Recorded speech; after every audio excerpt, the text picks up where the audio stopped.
Assalamualaikum warahmatullahi wabarakatuh. Salam sejahtera, Om Swastiastu, Namo Buddhaya, dan salam kebajikan. Perkenalkan, saya Neni Afrantini, fasilitator dari Puslitbang Diklat LPP RRI untuk Diklat Kepemimpinan Pengawas. Pada kesempatan ini, saya akan menjelaskan mengenai strategi pembelajaran di Agenda 3, Pelatihan Kepemimpinan Pengawas. Dan saya akan mulai dengan dasar hukum dari pelaksanaan pelatihan kepemimpinan pengawas. Ada dua dasar hukum, yaitu Keputusan Kepala Lembaga Administrasi Negara nomor 1 tahun 2023 tentang kurikulum pelatihan struktural kepemimpinan dan Keputusan Kepala Lembaga Administrasi Negara nomor 2 tahun 2023 tentang pedoman penyelenggaraan pelatihan struktural kepemimpinan. Dan ini adalah strategi pembelajaran waktu pelaksanaan atau blended learning, di mana peserta akan memulai pembelajaran ini dengan pembelajaran mandiri atau MOOC selama 66 jam pelajaran atau 11 hari pelatihan. Kemudian akan dilanjutkan dengan e-learning atau tatap maya. Di dalamnya ada sinkronus dan asinkronus dalam e-learning ini yang kita laksanakan. Ini berlangsung selama 96 jam pelajaran atau 12 hari pelaksanaan. Kemudian akan ada pembangun komitmen bersama 27 jam pelajaran atau 3 hari pelatihan. Dilanjutkan dengan pembelajaran klasikal selama 154 jam pelajaran atau 15 hari pelatihan. Dan akan ada juga pembelajaran kelas sebanyak 118 jam pelajaran atau 11 hari pelatihan. Dan akan ada studi lapangan atau STULA sebanyak 36 jam pelajaran atau 4 hari pelatihan. Selanjutnya, peserta akan memasuki aktualisasi kepemimpinan kinerja, pelaksanaan dari aksi perubahan dan mentoring pengembangan dari potensi diri.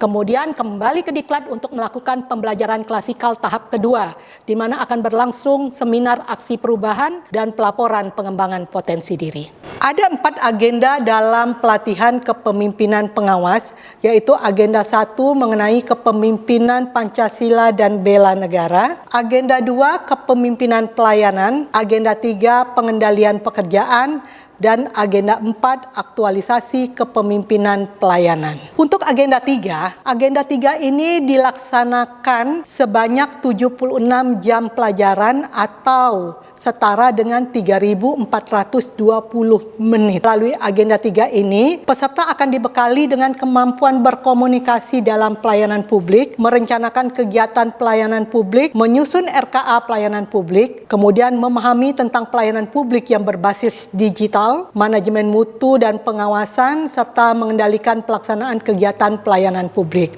Tujuan pembelajaran agenda 3 ini tentu saja, setelah mengikuti pembelajaran agenda 3, peserta diharapkan mampu untuk menerapkan komunikasi publik yang efektif, merencanakan kegiatan, menyusun rencana kerja anggaran atau RKA, mengembangkan rencana pelayanan publik digital, memahami manajemen mutu dan menerapkan teknik pengendalian mutu, memahami konsep pengawasan SPIP dan penerapannya, serta melaksanakan dan menganalisis hasil monitoring pelaksanaan pekerjaan.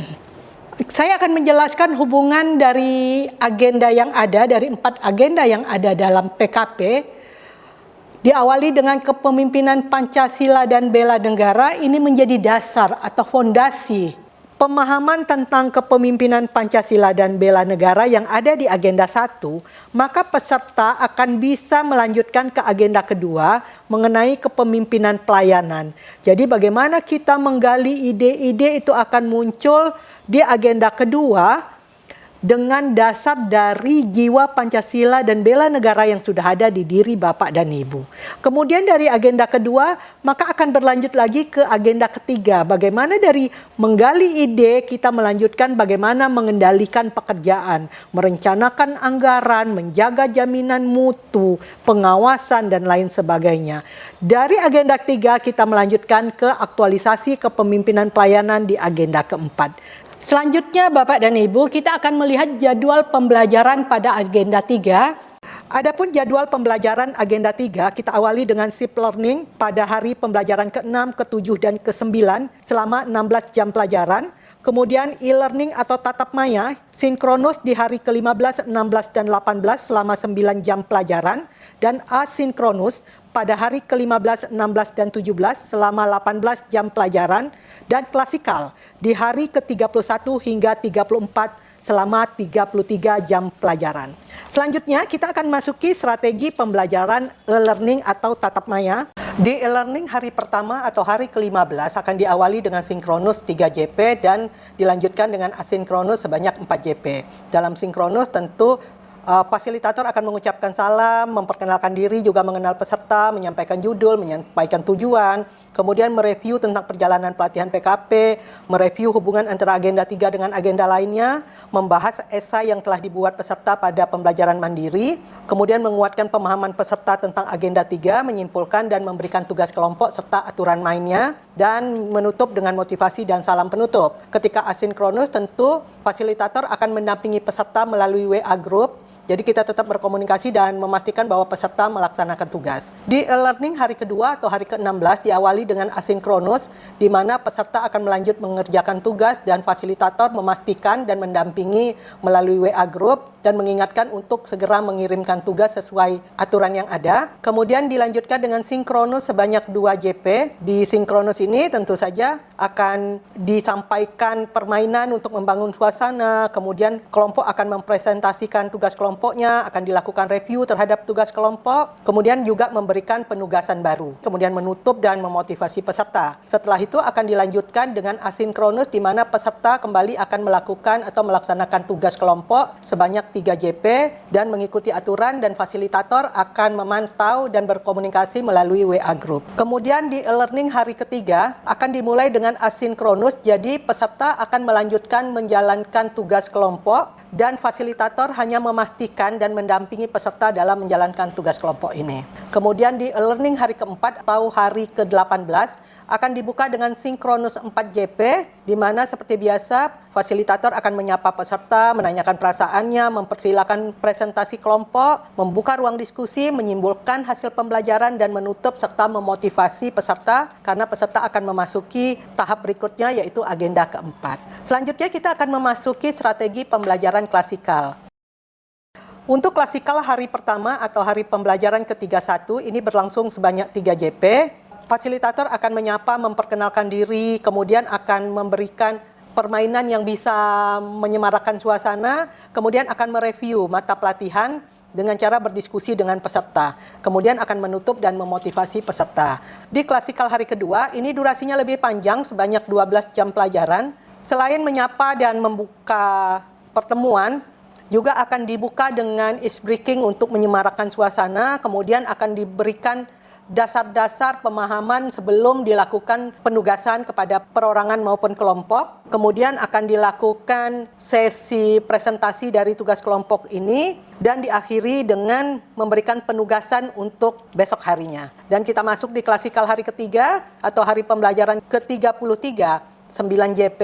Fasilitator akan kembali menyapa dan membina suasana, kemudian mereview penugasan kelompok kemarin, dan memberikan penugasan kelompok lagi. Dan mengingatkan peserta untuk mempersiapkan tugas kelompok ini atau tugas pribadi ini untuk dipresentasikan pada besok harinya atau di hari pembelajaran ke-34.